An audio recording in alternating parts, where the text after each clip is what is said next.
Hello, I'm MrTalljoker, and on this very special episode of my show, I'm going to have my top 10 favorite villains of all time. Now, let's start this off because it's top 10 and I have to describe each one. So, number 10 on my list is the Templars from Assassin's Creed 1. Now, I know I'm kind of cheating here by choosing a bunch of villains put into one game, but really there are. In Assassin's Creed 1, it was an extremely repetitive game, in my opinion. It was, um, and pretty much to everyone's opinion. But however, it was a very well written story with having some very interesting villains. By having the thought of that these people were doing such evil things, but they were thinking these were necessary steps to create their utopia. It really does make you think of how much people will do so much certain things just to make one, just to make something that they think is good. And I really do wish that Assassin's Creed 2 and Brotherhood would continue that, but really now they've just made it into really stereotypical, um, maniacal villains that just want to just be evil because, well, they're evil. Um, and number 9 is, okay, this one's a hard one. Yonami Kamun. Kamun. I can't even pronounce the last name, but he is from Battle Royale. Now, this, from anyone who actually knows this character, he is an evil little douchebag. Um, in the first few pages of the book that I read out of this, we learn that he has raped the main character's caretaker and has killed his best friend and has made 21-year-olds fight to the death on a game show. Yeah, that's the only thing I have to say there is damn. That's pretty hardcore. So let's move on to number 8, Darth Vader. Um, of course, we all know him. We all despise him.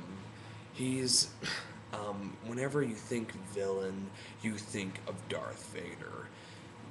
Is one of the images, well, really, one of the images you think of when you think villain. And on, and really, why I didn't put him higher on the list and why I only give him number 8 is because, well, the Star Wars prequels made him into a whiny little bitch.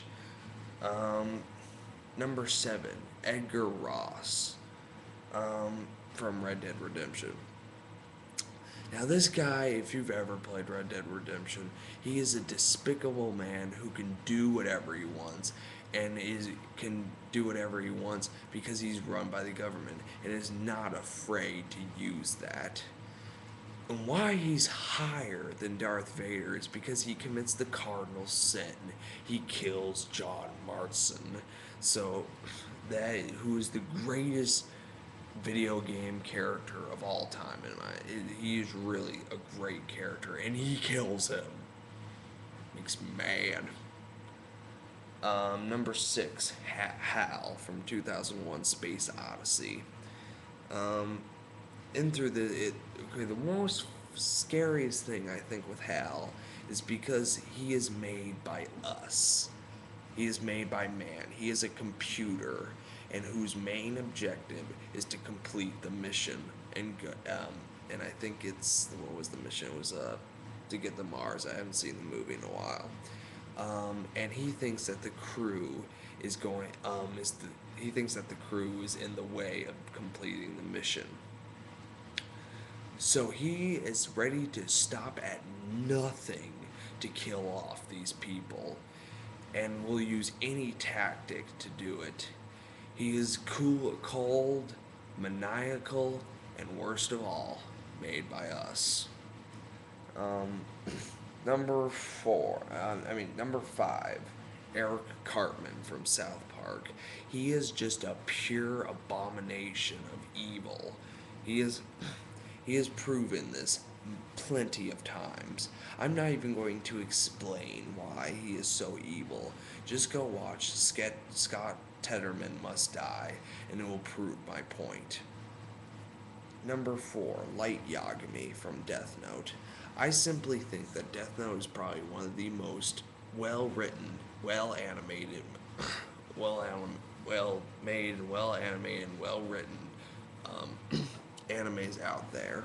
And if you are fairly new to it, I would encourage you to go see Death Note. Why Light Yagami is so fearful is that he actually seems to be also in good intentions, just like the Templars. You see, he is an intellectual, the top student in Japan, and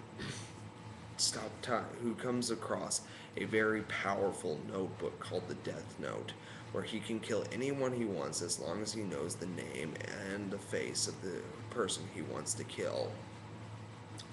Throughout the series, we see him slowly start to be corrupted through the power, just like any other man would. So, and just really, I find that he is so scary that he wants all this perfection with the world, but he himself has been flawed due to this struggle for perfection. Um, Number 3, the Origami Killer from Heavy Rain. The Killer is an intense killer who you will be incredibly surprised the actual identity is. Um, and also proving that Heavy Rain is a very extremely well made, um, well made video game, very well written, um, and just trust me, if you ever do play it, you will be so surprised when you actually figure out the true identity of the Origami Killer.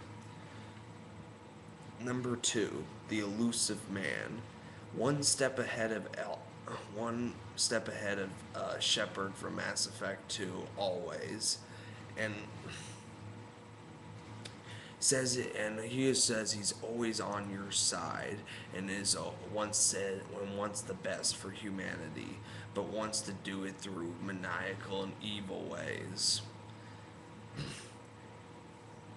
It really does. And what I think why Elusive Man deserves number 2 is because of just how much of a struggle he wants the humanity to survive, but he wants to do it by even killing humanity itself, like a chunk of it, to save it as a whole. He's just If you ever do play Mass Effect 2, you will see that this elusive man, he wants to be on your side, and he really is actually on your side. He even brings you back to life. Um, and he's just like, he is so mysterious as well. Why he's also like, that's the most scariest thing about the elusive man. He is so scary because you don't know what he's capable of because he's so secretive. And throughout the whole game, you don't actually meet him person to person. And number 1, as everyone who even knows me will guess, number 1 is the Joker. The Joker is got to be the most greatest villain ever made. Because he is so unpredictable. Will he kill you just because you didn't laugh at one of his jokes? Or will he try to buy the name Fish so because they look like him? Throughout the years of the Joker's existence, there's been no other character who has gone so as many different personas as him. Probably one of my favorite ones is the Heath Ledger type of Joker. What I really like is because they see this kind of Joker usually wants to make the world see that everyone else is a monster just like him, and the only thing to cause this is through one bad day. And really, that's all I have for you. This is if you have anything that you want to say that you think a villain should have been on my list that didn't, or one of the villains that was on the list should have been higher for whatever reason, then please leave a comment down below. And if you have any ideas for other lists for the future, please leave them. I'll consider them. And I look forward to your hate mail.